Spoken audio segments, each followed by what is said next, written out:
Today on the show, I have the pleasure of speaking with Alex Jarbo. Alex is a marine vet and has been in the vacation rental management space for over 4 years now. He holds an MBA with a concentration in real estate development and is currently finishing his doctorate in business with, again, a concentration in leadership and real estate.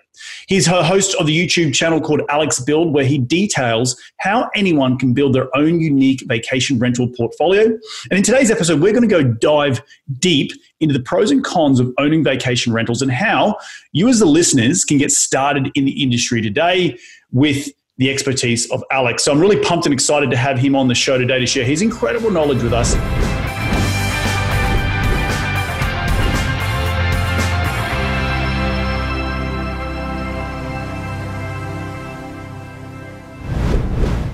Hey, Alex, welcome to the show. How are you doing today, mate? Hey, thanks, Reed. Thanks for having me on. Mate, my pleasure. Before we get into the nuts and bolts, can you rewind the clock and tell me how you made your first ever dollar as a kid? Yeah, no, that's a phenomenal question. So, I mean, I had a paper route like in middle school and like late elementary school, but when I think about like my first dollar I made, I think maybe I was like 10 or 11. I remember my mom had this like little snow cone maker. It was like a little hand crank, like snow cone maker. And I remember like she had brought it home and I was like, you know what, let's like, my younger sister, a couple years younger than me. I was like, let's just set up a table outside here, like in the community and just sell snow cones. And I remember like we had sold so many snow cones that day that like the snow cone maker actually broke. And I was like, let's go get another one and do this again like tomorrow. And then I remember I'd borrowed like $60 from my parents and a snow cone stand had turned into like this full blown, almost like mini shop on the side of the road. And I remember we made like, I don't remember, I think it was like $200 after like in like just in 8 hours. And then I'd given like the $60 back to my parents that I'd like borrowed from them. And I was like, oh, this is pretty cool. Like at the time, like that was almost like as much as like my dad was making like at his normal job. I was like, just, yeah, so that was like the first time. That was like my introduction to like scale. It's like went from like a snow cone stand to like just a full blown like mini shop that sold like water bottles and chips and popsicles and snow cones like on the side of the road. So yeah. That's awesome. It's a very intriguing upbringing. Did you grow up in the Asheville region? Because I know that's where. No, actually, so I grew up in Detroit, Michigan. 7 Mile and Woodward over there. And then my parents like moved out when I was about like 9 or 10 to the suburbs of Detroit, about like 30 miles north of Detroit.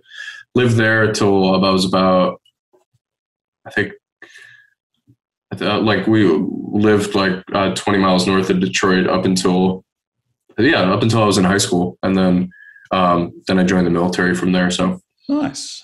Yeah. And speaking of the military, where did you join? How did you join it? And what ultimately brought you into real estate? Yeah, absolutely. So I actually joined I joined the Marine Corps when I was 17. I had my parents sign off on it. I couldn't even sign off on my papers. And then I pushed out with a friend of mine. It was like 2 weeks after graduation. And then from there, I went through basic, went through infantry school right after that here in North Carolina. And then I was selected to go to Marine Barracks, Washington, D.C. So I was stationed in 4 years in Washington, D.C., where I was part of the Marine Corps Honor Guard there. Super, super humbling experience. We were in charge of like all the Marine Corps funerals and stuff over there at Arlington Cemetery. Wow. By the time I was done, got out as a sergeant, and I was fortunate enough to be in charge of the Marine Corps 21 gun salute team out there. So like by the time I was done, I think I had done 350 funerals, wow. Which is again, like a very humbling experience. Met a lot of really good people out there that I still keep in contact with, bounce ideas off of. I mean, that was our job. Our job was like partially like, welcoming anyone who had like a dignitary or anything that would like come to the country and something. So like we were at the White House maybe like 5 or 6 times a year. And then we were at like the Air Force Base a lot, like when the Pope had come to the States or like any type of prince or anything that would come to the States. So we would do the funerals, we do that. And then summer was usually like the busy time. And then winter we would go over to Quantico and we'd do like like brush up on our military training and stuff out there, like our infantry training. So it was a nice like mix of different stuff. And again, so it was a hand selected unit, top secret clearance. So like I was introduced to a lot of really good people out there. And then the way I got into real estate was I had actually tried out for the Marine Corps Special Forces. I'd gotten through all the training, but I didn't get selected towards the end. I got out, and then I sort of realized I wanted to get married. My girlfriend at the time was we were dating for like I think like 5 or 6 years at the time, and I sort of like even I think it was like 21 or 22. I wanted to slow down. I didn't want to sort of like have my wife be a military wife, just because we had done the long distance. We didn't live together and everything, so we'd done the long distance thing for like 5 years. And then I just started, after I didn't get selected for the Special Forces, I sort of just started reading real estate books, and I joined a flipping mentorship, a really good one. And that my mentor sort of helped me decide on where to go. Like I tried the DC market with flipping, but I mean, like being 22 at the time, I just couldn't afford like operating in that market. So we had looked at a couple cities, and I think this is back in 2012, no, 2015. We had looked at Asheville, and I showed it to my fiance at the time, and she actually absolutely loved it. So I was like, yeah, let's operate out of there. Did the flipping thing for a little bit. Made some relatively good money in it. I didn't enjoy it was like you're constant. If you stop, the money goes away. Like it was that simple. I'd gotten my real estate license during that time too. So we're flipping, and I was helping some clients sell and purchase. Again, that was the same model. I liked it, but at the same time, it was like if you stop the work, it completely stopped. And at the time, it was like I was just saving money because I knew I wanted to do the vacation rental thing, because I saw a lot of agents helping other investors get into it, but I just didn't have the money at the time. And then when we really started to look into purchasing, we just realized that everything was just like very expensive, very competitive, even back in 2016 and 17. So yeah, we just decided to build our first cabin, and it turned out to be an A-frame. Found the builder, and then yeah. 1 turned into 4, 4's turning into 18. So that's incredible. And what is talk to a little bit about how you got into vacation homes, because that's not something that someone on maybe, I don't know, at least on the West Coast here would think, oh, let's go to Asheville, North Carolina to vacation. And then how did you even stumble into that from flipping? Yeah, so I got super lucky again with that. That mentor did know that market a little bit. He has investments in the Gatlinburg, Pigeon Forge area, which is about an hour away from here.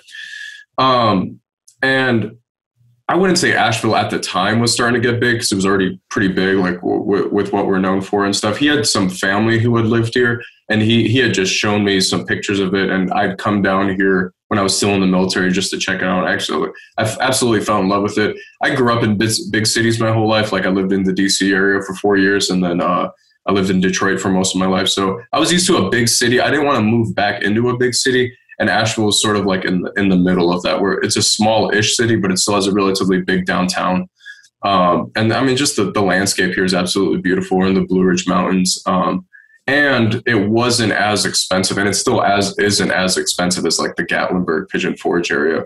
We were looking for a drive-in city as well. So like a city, we don't have like our airport has 5 gates. So it's like, we don't have we have a small regional airport. A lot of people drive into the city, which is what we were looking for, just because like we can sort of go out, find cheaper land a little bit further out from the city, and people are pretty fine with driving. So. Yeah, no, I've been to Asheville a handful of times. I've got a good Aussie mate who's been on this podcast many times and who I co-wrote the book with, 10,000 Miles to the American Dream. Oh, awesome. Robertson, he lives in there. He relocated from Southern California. He thought Asheville was awesome. And I've been there a handful of times. It's got a great art scenes, very hippy-dippy in terms of like the alternative way of thinking. And it's great. I love it out there. It has a feel that it's growing, and it's like it's buzzing with a lot of energy. Yeah, and especially with what happened with the lockdown, I'm sure a lot of cities experienced this, but so it might not be. Obviously, it's not specific to just Asheville, but a lot of people from like the bigger cities, Charlotte, Raleigh, and even California, Florida, New York, like ended up moving to here. Like a lot of people who are permanently working remote now, that they purchased homes here, where it's like it just last year just got insanely competitive when it came to the housing market. Like people putting in offers on houses that don't even walk through. It's just like it's the market, boom, it's under contract the same day. So. Yeah, no, it's incredible. But now let's walk through the nuts and bolts of what you do in terms of vacation rentals. And can you walk through us how you go about assessing whether a certain area of a market like Asheville, and I personally happen to know that my good friend Bryce, he does had a few vacation home rentals in Asheville, and some of the laws around what you can and can't do, because we're seeing the vacation rental stuff here, even here in LA and New York City and San Francisco, like they're putting massive restrictions on it for people, to not be able to do it, not be able to make some money. So how are you avoiding that? And then what are you doing to identify those pockets in your area that people want to actually come and vacation in? Yeah, absolutely. So I started getting this question so much that I did a 3-part series on YouTube where it's like over an hour of stuff of just getting super detailed into it. But the first thing we do is we don't purchase land in the city. We go on the outskirts of the city, inside of the county. In Asheville, they're not allowed. Vacation rentals are not allowed in the city. People still do it, but a lot of people are going about it like on the master lease, where it's like they're just renting and then if I'm putting my own money into it and if I'm taking investor money, I don't want to risk that in any way. So we invest 20 to 25 minutes within the city. Our first cabin's 15 minutes within downtown. It's right on the edge. So what I do is I hop on the MLS. I sort of just pull up the city map and just like where the line is at. And we just look at the land right on the outskirts of the county. Another thing we do, we design all the cabins to be rented as a long-term. So like we underwrite them as a long-term rental. Like we're not just going to put $1 million, $2 million into a property that won't rent out at the current long-term rental rate. And that's sort of just a safety cushion for us, just in case the county decides to say, hey, like we're not doing vacation rentals anymore, which I don't really see happening just because it is a big part of they do get a big tax revenue from it here. Like Airbnb automatically pulls that money out and gives it to the county. But that's our first thing is we only invest in the county. It's nice because what we saw with COVID is a lot of people did leave the downtown areas and sort of ventured out to started renting out, say like into like the mountains or like a little further out from the city, and they're willing to drive into the city. So we were already investing that way anyways. And so we sort of got lucky with that and we just sort of rolled with it now, where it's like we invest 15, 25 minutes away from downtown. It's in the mountains, you're secluded, but at the same time, you're close to the city where you can just drive. And so you get like best of both worlds. If you want the downtown feel, you can drive to it, but you're staying in the mountains for the most part. So 15, 20 minutes away. And then again, we don't invest inside downtown. Sure. And how do you know, looking at an Airbnb site, let's just use Airbnb, that you're going to get a certain nightly average for your rental? I guess so. There's a company out there called. Sorry to interrupt, because that's very much a part of understanding the due diligence of any market, whether it be Asheville or somewhere else around the country, even internationally, right? Is obviously one, the laws you want to keep, make sure you're outside those jurisdictions and you can actually do what you want to do. Two, I think I heard you say you're underwriting it to a long-term rental, meaning if you've got a 12-month person in there, that's the worst case scenario.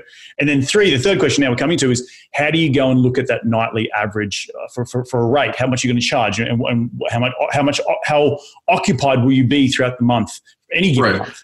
Yeah, so we do. We look at a company called AirDNA.co. They pull all of the Airbnb and VRBO numbers. I don't know how they actually get away with doing it, but they show all of the gross numbers. So the gross numbers shows with cleaning fee. So you sort of have to guess there. So it shows everything with the cleaning fee, and then it also doesn't account for before like Airbnb takes their cut, like their 3 to whatever % cut. So you have to sort of factor those numbers in, but we use AirDNA that gives us an average daily rate. AirDNA allows you to literally click into whatever, like put in an address. So if you're considering a certain, address, a certain piece of land, you can put that address into AirDNA and it will give you like the properties around it. Asheville's interesting, and Gatlinburg and Pigeon Forge are also like this, like the mountain cities, where it's not like the potential guest doesn't really know the area. So, I mean, I always recommend obviously like invest in a safer city, just like in long-term rental. But you can, so like say like we're building 2 log cabins this year. You can compare log cabins that are 15 minutes, 20 minutes away from where you're considering on building and still charge about the same thing. So it's like you're almost comparing structures. You're not really comparing like what, say like 5-10 minutes away from you or like right next door are charging. So AirDNA is a big one, considering like looking into what you're looking to build. We develop some more of the unique properties, so we sort of go on the conservative side, just to make sure like, hey, like, oh, we were wrong here, like it's not going to rent out that much. We underwrite at 70% occupancy. We've never been below 95% for our cabins. Even with COVID, we weren't below 95%, but we underwrite at 70%. The last vacation rental community that I put together, our break even occupancy was 35%. So that's sort of a number that we show investors is, hey, like it only needs to be rented out like 4.5 months out of the entire year. Asheville's nice because we have a year round rental market. Obviously you have like summer's going to be busy, leaf season's going to be busier, like October, November, you can almost charge double. But we also have like the Biltmore estate here where like we have Biltmore winter. Honestly, our cabin that's like on the side of a mountain, it's prettier in the winter because you have like a 180 mountain view once all the leaves go away. Yeah, sorry, I went off on a tangent there, That's but our market here is year round. But yeah, we start with AirDNA. We look at what we can get there. And then from there, we start looking at things like, once we actually start looking at land, we start looking at obviously zoning. We look at access. Access is a big thing to make, like, we don't want our guests to be traveling like 20 minutes off of like a one-way gravel, like a single lane gravel road. Like the most recent land we purchased in February, that had like a double lane state maintained road that connected into the land, but it was still like, it was sort of secluded a little bit. That's very important to us, especially now since we stepped away from doing the 1 or 2 cabins at a time to like take it on one investor to do like 6 to 8 at a time. And with doing 6 cabins at a time, say like the one that we just finished putting together, like it's going to sleep a total of 34 people out of the 6 cabins. So you got to think like that's 12 to 15 cars a day, plus your cleaning crew going up and down a road. You need to make sure that when you're looking at it, that's a big part of it, is the access for your guests. Because the first property we developed, it only has a single lane. It's a paved road, but we were only able to put like 2 or 3 cabins on the parcel because the traffic just would have been crazy. So right. No, look, you bring up some really good points. I didn't even think about that, the access, because it sounds like you're buying in a little bit more, I'll say rural. It's not, absolutely. It's not the inner city of like downtown LA or, Beverly Hills or downtown Austin or Denver or something like that. So you are doing a little bit rural, but it's for those people who want that. You talked about the seasons and people who will come and look at the leaf. I think you see the leaf change season, which sounds like a really interesting. I didn't know that was a thing when I first moved here. Yeah, leaf season. You try to get a normal hotel room here. It's like $300, $400 a night. Wow. So wow. Yeah, I had doubled my prices in October just to see what would happen, and it fully booked up with doubling my prices. That's and I was incredible. Like, oh, okay, that's insane. Like, so. But speaking about prices, how do you know, what's a rule of thumb from a valuation point of view? So you're going to go in and buy the dirt, put the land on. Let's just talk about a basic single family house that's already built. Yes. Is there any rules of thumb that you can tell the listeners about an average daily rate needs to be here in comparison to your value? Have you even gone into that type of metrics at all? We haven't. And it's interesting because the vacation rental stuff doesn't, I hate to say that because all the real estate books all the books behind here are mainly real estate books. It doesn't really fit in the model of, okay, I'm like the traditional number is like, I'm looking for a 10% cap. Sure. It doesn't fit in that. And we finally had a full year, July to July, where the cabin was booked. I'm like, I was curious to see, again, with my background and my education in real estate too, had my real estate license, my MBA. I was like, let me run my numbers through the cabin, through the normal traditional cap rates, cash on cash, return on investment, and see what I got. And it's like, I got like a 25% cap rate for like the first cabin we did, which is insane. And then like my cash on cash was like 106%. Wow. So it's like, it was just like, it doesn't really fit in that number. So what I do is there's a couple metrics that I've read about that have helped me underwrite at 65 to 70% to be conservative on the occupancy. You want to go into AirDNA, or even you can go into Airbnb and see what everything is renting out. If you don't want to pay for the AirDNA, which is relatively cheap, and then you can cancel at any time. But you can look at what the most. So like, take the busiest time of the year. Look at it as like a weekly rate. We don't really charge a weekly rate. Like some people will book a week, but we do like 1 day bookings and everything too.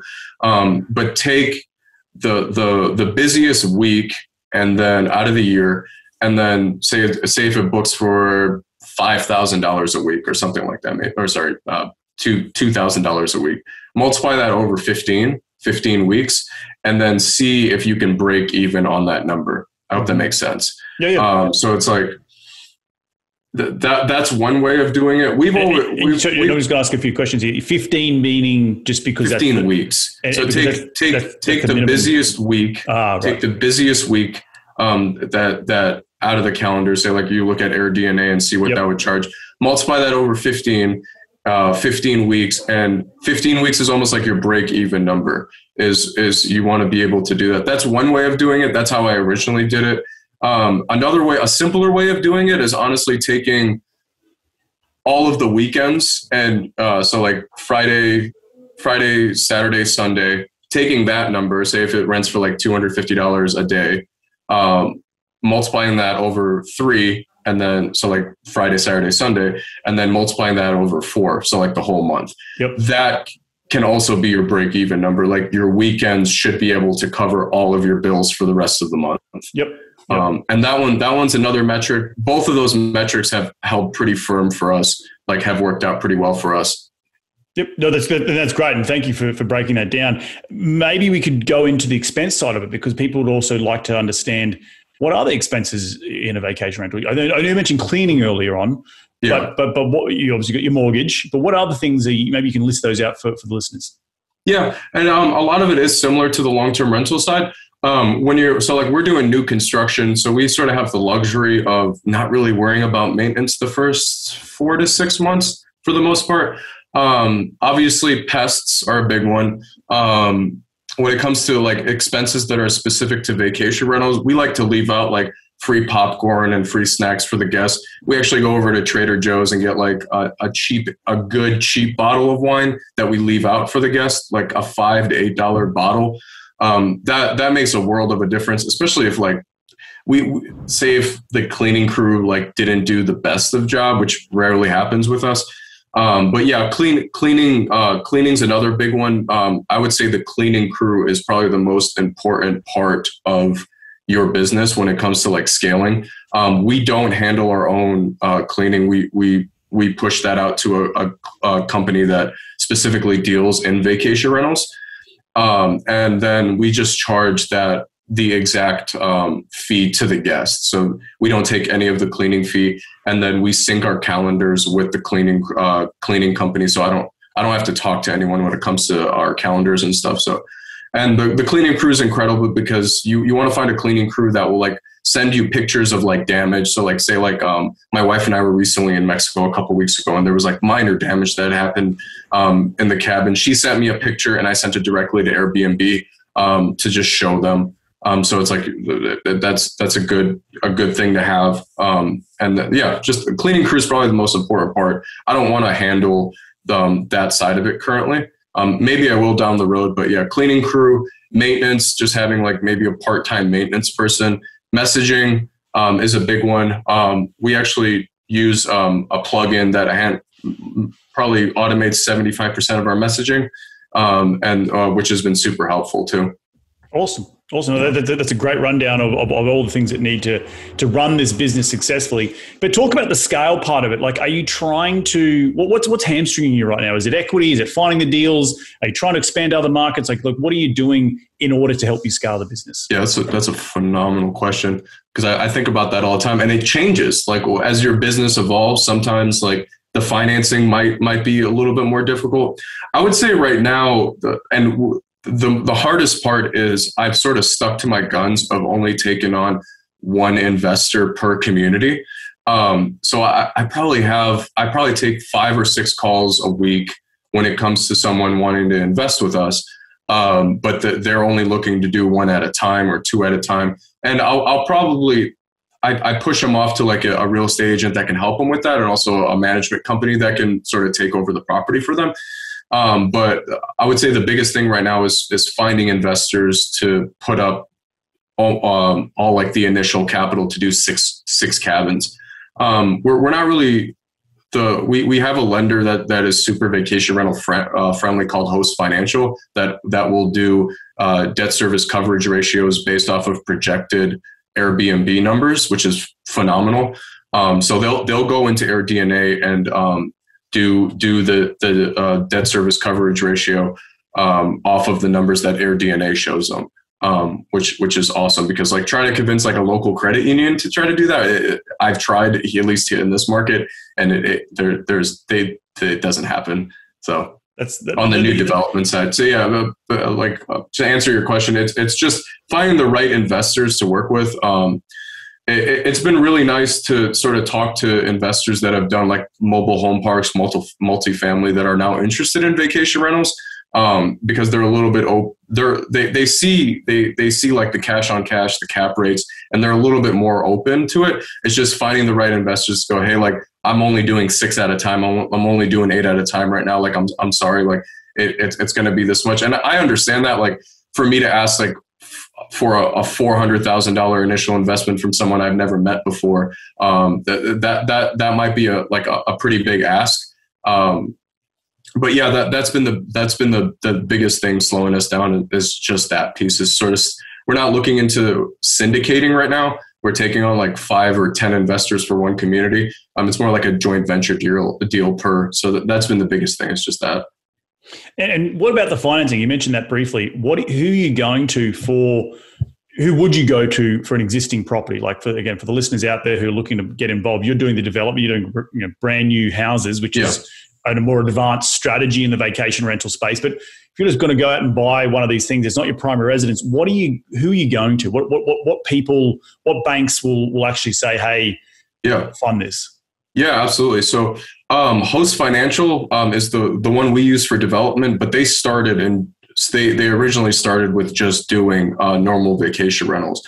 They don't have you can go to them and show them a home that you're looking to purchase that doesn't have a rental history, and they'll still lend on it because they'll do their own underwriting on it.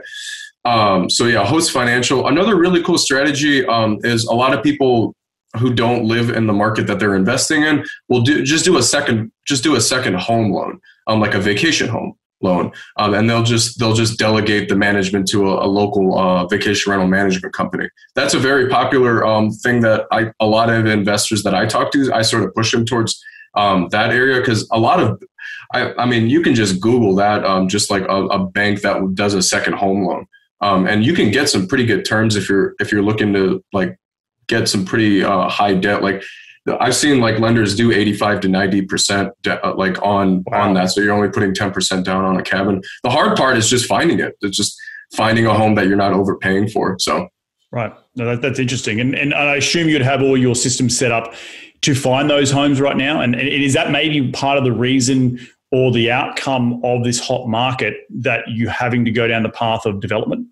Oh, absolutely. And yeah, so what we saw was, like I said in the beginning, a lot of people moved to this city. So you have a beautiful home with a beautiful mountain view, but the person that's working remotely, relatively good salary, they want that home too to live in. And they are, what I saw is they're going to pay more for that home because they're not going to be renting out. They're not really looking at anything.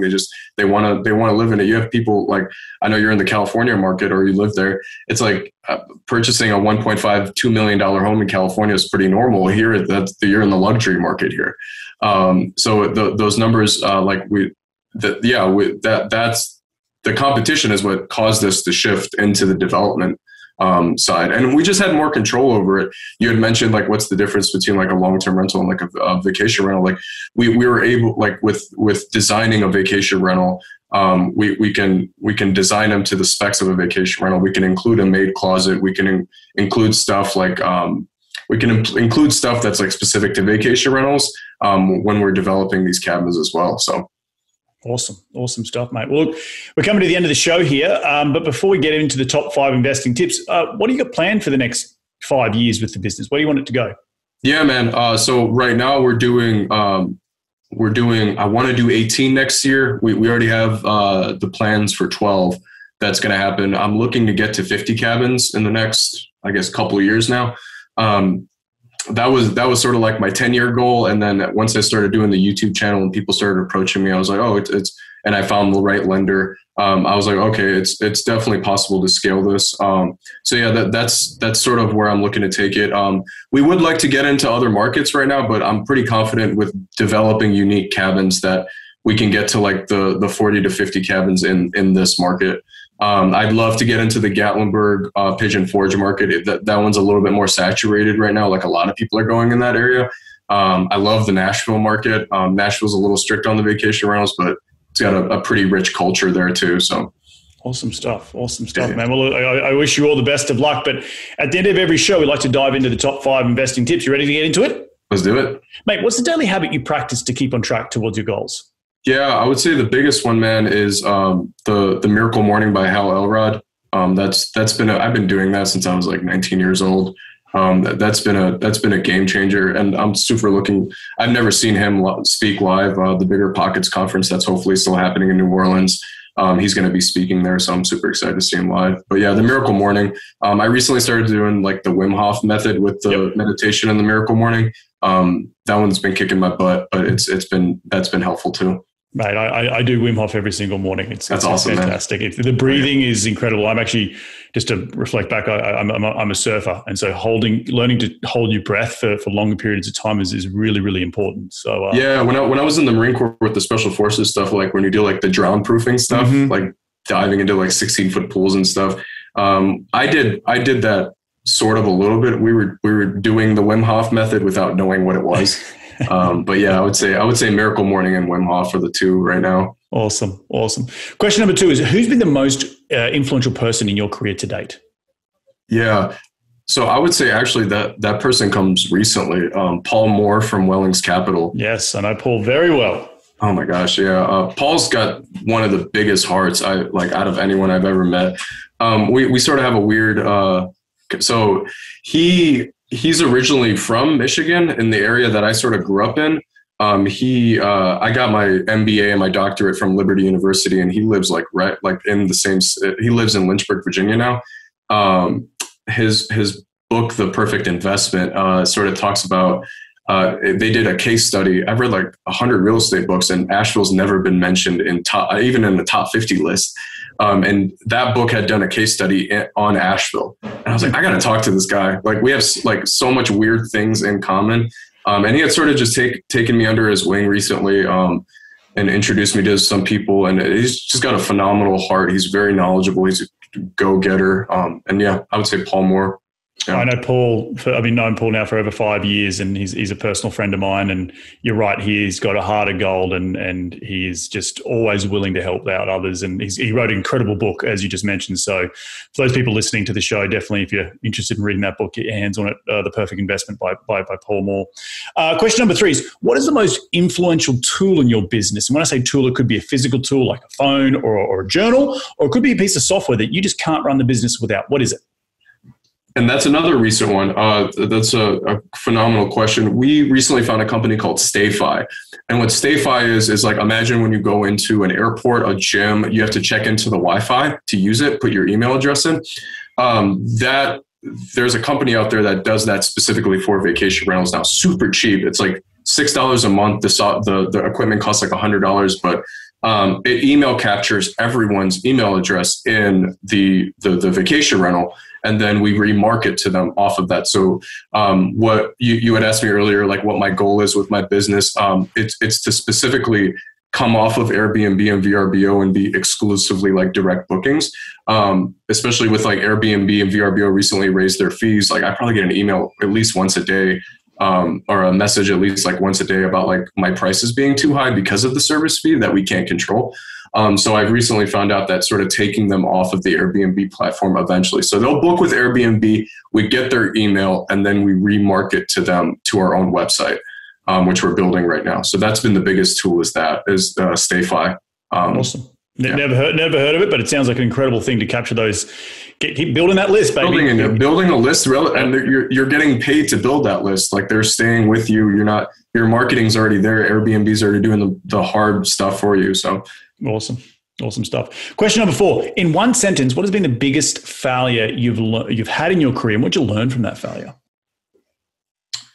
Oh wow!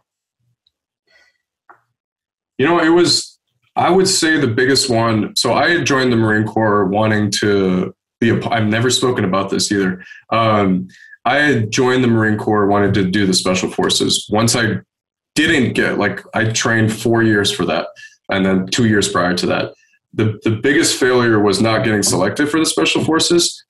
But if I would have been selected for the Special Forces, we would have been talking right now.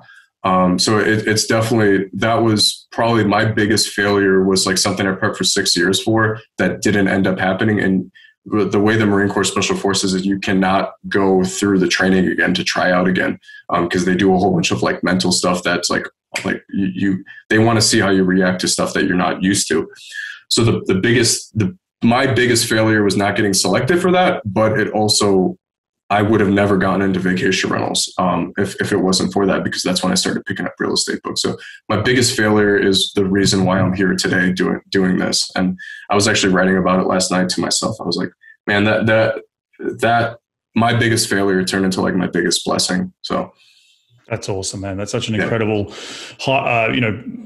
self-awareness to look back and say that point, or that particular point in your career and life helped you lead you down another path, which has been even more fruitful for you and me, be able to create, financial freedom for you and your family. So, well done.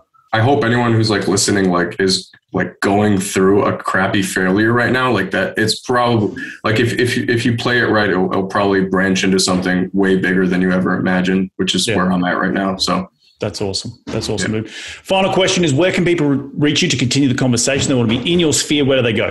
Yeah. So, Alex Builds is honestly, if you guys have any questions when it comes to the YouTube stuff, any questions I get, I turn into a YouTube video just to sort of redirect people. It's Alex Builds. If you guys are having trouble finding it, because there are a lot of Alex Builds out there, it's a little like the logo is a little blue treehouse. You guys can also email me at my personal email. It's alexbuildschannel@gmail.com. So ALEX BUILDS channel CHANNEL@gmail.com. And I'll answer any questions there. If you guys want to leave some questions in the comments, I'm usually on there pretty frequently. So awesome, dude. Well, look, thank you so much for jumping on today's show. I just want to reflect some of the things I took away.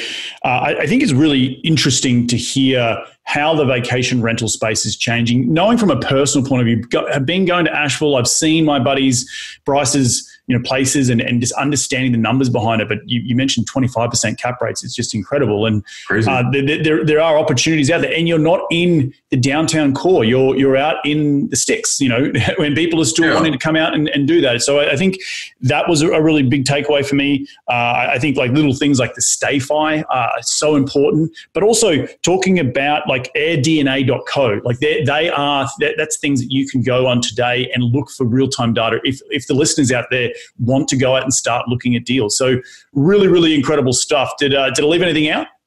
No, that was it. I would just say when it comes to assessing property or even assessing markets, investing in mountain markets are easier than beach markets, because usually when you're investing in a beach market, like, you're going to be paying to be close to the beach. Here, when you're in the mountains, you have multiple mountains that you can build on. It's going to be cheaper from what I've seen, to build in a mountain community or a mountain city compared to a beach city. And then just understanding that, like, people will pay for a mountain view. You can't take the view away. If I looked at, like, I didn't live here during the 2008, 2009, the crash, but prices stayed relatively in place in this market. And I think it was because of the landscape. It's a beautiful landscape. People flock to here. And I mean, even the COVID thing sort of proved that even more. It's just investing in unique markets like mountain, like with views and landscape markets, but also like building unique properties that people are gonna like, almost like Instagrammable properties, if that makes sense. So. Sure. Yeah. Well, mate, again, thank you so much for your time. Enjoy the rest of your week, and we'll catch up very, very soon. Awesome. Thanks, Reed. Well, there you have another cracking episode jam-packed with some incredible advice from Alex. If you do want to reach out to him, remember it's alexbuildschannel@gmail.com. Definitely check him out. He's a wealth of knowledge in the vacation rental space. And I want to thank you all for taking some time out of your day to tune in to continue to grow your financial IQ, because that's what we're all about here on this show. And if you're interested in investing with me in my portfolio, remember to head over to reedgoosens.com and click on the Invest with Reed button and sign up for my newsletter so you can get exclusive listings of deals that I'm currently raising capital on, and you can invest alongside of me in my multifamily portfolio. We're going to do this all again next week. So remember, be bold, be brave, and go give life a crack.